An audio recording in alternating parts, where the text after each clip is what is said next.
नमस्ते। आप सभी का स्वागत, वंदन, अभिनंदन हमारे इस चैनल पर। मैंने पहले भी चर्चा किया और चर्चा करता ही रहता हूं कि दिव्यांगजन समाज का वह भाग है जिसको मुगल और अंग्रेजी शासन काल ने सिर्फ और सिर्फ एक भार के रूप में, एक चैरिटी के रूप में देखा। परंतु अगर हम भारत की संस्कृति को देखते हैं तो यहां पर दिव्यांगजन भार के रूप में नहीं थे, बल्कि उनका उपयोग राष्ट्र के निर्माण में, समाज के निर्माण में होता रहा है। इसी भाव को लेके, इन्हीं विचारों को लेके भारतीय संसद ने जब 2016 में दिव्यांगजन अधिकार कानून पारित किया तो उसी दृष्टि से आगे बढ़ाने के लिए जो उनका पिछड़ापन था, जो शोषित हो रहे थे, वंचित थे, उससे मुक्ति के लिए दिव्यांगजन अधिकार कानून की धारा 19 उपधारा 2 क्लास डी यह व्यवस्था करता है कि सरकारें जब योजना बनाएंगी तो उसमें दिव्यांगजन को लोन देने के लिए, ताकि अपने पांव पे खड़े हो सकें, कंसेशनल रेट पर इंटरेस्ट में छूट देकर उनको ऋण उपलब्ध कराएंगे और इसमें माइक्रो क्रेडिट भी शामिल होगा। परंतु रूल्स भी बन गया। धरातल पर जब हम आते हैं तो हमें अभी तक जो देखने को मिला है वह, अगर हम एनएचएफडीसी को छोड़ दें, यानी राष्ट्रीय विकलांग वित्त निगम को हम छोड़ दें, तो उसके अलावा जितनी भी फंडिंग एजेंसीज हैं उसमें किसी में भी दिव्यांगजन को कंसेशनल रेट पर फंडिंग करने की व्यवस्था नहीं है, भले ही वो माइक्रो क्रेडिट ही क्यों ना हो। और जो बहुत सारी योजनाएं, वो चाहे मुद्रा योजना हो या कुछ और हो, भारत सरकार ने चलाई है, उसमें भी ऐसी व्यवस्था का अभाव है। अब एक्ट ने तो ये कह दिया सब कंसेशनल रेट पर, जो उनको कंसेशनल इंटरेस्ट है उस पर उनको लोन देंगे, माइक्रो क्रेडिट भी उसमें शामिल रहेगा, स्किल डेवलपमेंट उनका करवा के अपने पांव पे खड़े करेंगे, जो सेवित है वो सेवक बन जाएंगे और अच्छी अपनी जिंदगी गुजारेंगे, गरिमामय जीवन गुजारेंगे। लेकिन ये धरातल पर उतारने में आखिर जो बैंकिंग या जो फाइनेंस की एजेंसीज हैं वो पीछे क्यों है? हालांकि अगर हम प्रदेशों की बात करें तो नोडल एजेंसीज बनी है। एनएचएफडीसी की जो नोडल एजेंसीज हैं, स्टेट एजेंसीज हैं, उनके माध्यम से वो फंडिंग करते हैं। अगर अभी आप आंकड़ों को देखें तो सामान्य आंकड़े देखें और दिव्यांगजन के आंकड़े देखें और दोनों की आप तुलना करें तो आप देखेंगे कि बहुत कम दिव्यांगजनों को फाइनेंसिंग हुई है कंपैरेटिवली सामान्य जन के।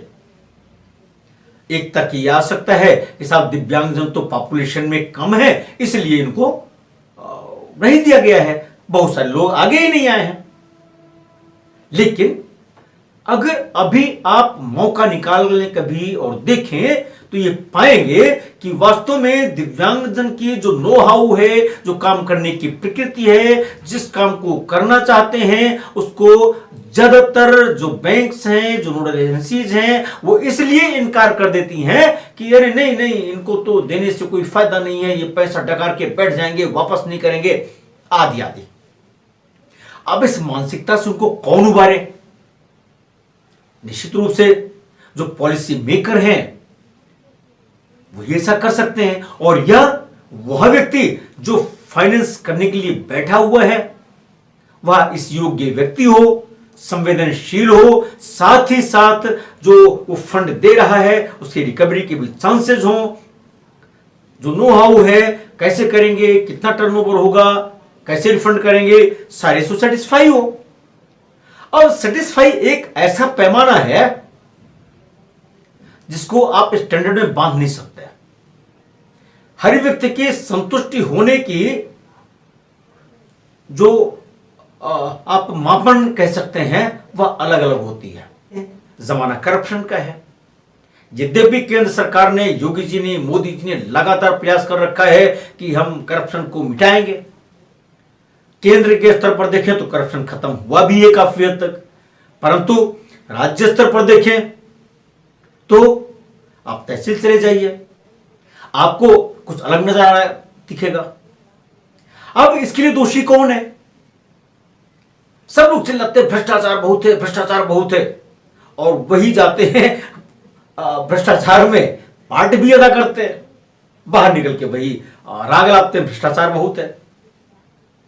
तो इस पर भी अंकुश लगाने की जरूरत है, ताकि जो संतुष्ट होने का मानक है वह तय किया जा सके, और दिव्यांगजन भी माइक्रो क्रेडिट्स के माध्यम से या अन्य जो स्किल डेवलपमेंट के प्रोग्राम्स बनते हैं, नई तकनीक के माध्यम से नई मार्केट आ गई है, जो वोकल फॉर लोकल की बात है उसके लिए, जो आपके किसानों के उत्पाद संगठन है उसके लिए, अलग से कंपनी बनने के लिए, हर जगह जब समावेशन की बात करते हैं तो उसकी आवश्यकता है।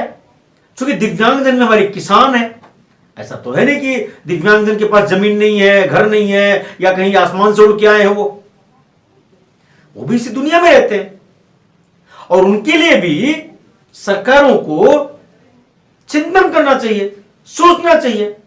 सोचते भी हैं, ये कानून भी आया है, लेकिन कहीं ना कहीं कुछ लोग घुन की तरह ऐसे लगे हुए हैं कि अंदर ही अंदर खोखला करते जा रहे हैं, और दिव्यांगजन वही खड़ा है जहां था, और उसके नाम पर उसके कंधे पर बैठकर लोग सीढ़ियां लगाकर जंप करके कूद गए। तो ये कौन मॉनिटर करेगा?